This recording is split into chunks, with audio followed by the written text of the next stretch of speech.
Art. Bonjour et bienvenue à tous sur Juste un moment. J'espère que vous allez bien, même si vous vous trouvez en confinement et ne pouvez pas profiter pleinement du printemps et des belles journées qui arrivent. En ce moment, il est souvent question de revenir à l'essentiel, se fier aux valeurs sûres.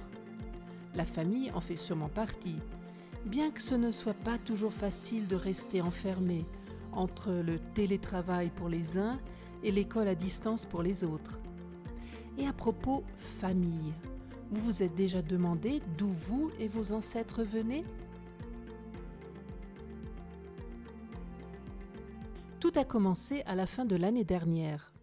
Ma fille avait vu une publicité pour un test ADN qui permet de découvrir l'origine ethnique d'une personne.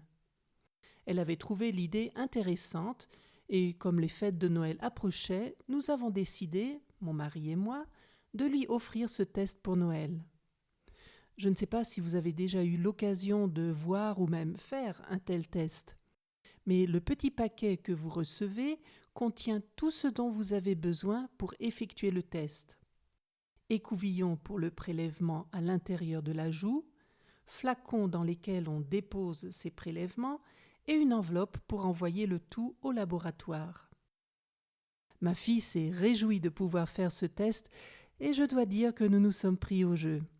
Entre-temps, nous avons tous fait ce test, mon mari, mon fils et moi aussi. Les résultats étaient assez surprenants. Une toute autre façon de se mettre à la recherche de ses ancêtres est la généalogie. Mon oncle Yves se consacre depuis des décennies à l'histoire de la famille et j'ai eu l'occasion de lui poser quelques questions à ce sujet.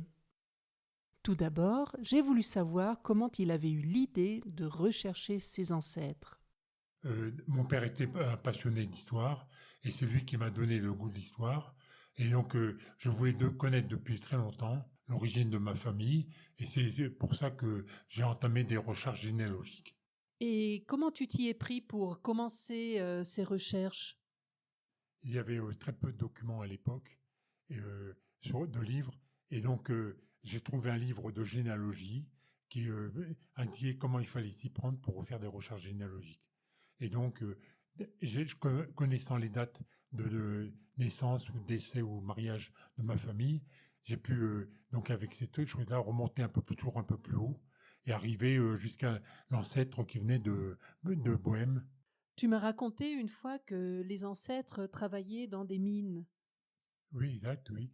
Donc l'ancêtre est parti de Bohême en 1730 et donc il a parcouru l'Allemagne, notamment la Rhénanie-Palatinat et la Saxe, pour après arriver en France, dans le sud de la France, pour exploiter des mines.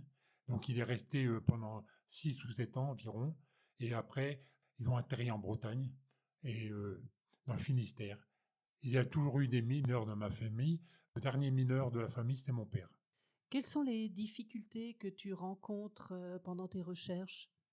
Point de vue difficulté, souvent c'est des registres qui sont manquants dans les archives départementales, donc des registres qui ont disparu par humidité ou par la moisissure, et ou même qui ont été déchirés ou volés. Donc quand il y a des manques, c'est difficile de pouvoir combler entre 2 années ou 3 années, quoi.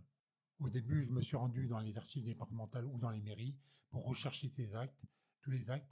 Il faut dire, il n'y avait pas Internet il y a 40 ans. Il y a 40 ans, il n'y avait pas Internet, donc c'était un travail d'archives. Et donc, on passait des fois, je passais une semaine ou même plus pour retrouver des documents. Où en es-tu aujourd'hui de tes recherches ? J'ai recensé sur l'arbre généalogique 1100 descendants de ma famille. Et à ce jour, je continue toujours mes recherches. C'est impressionnant, non ? Surtout le fait qu'on était mineur de père en fils dans la famille de ma mère. Ah, j'ai oublié de vous révéler le résultat de mon test ADN.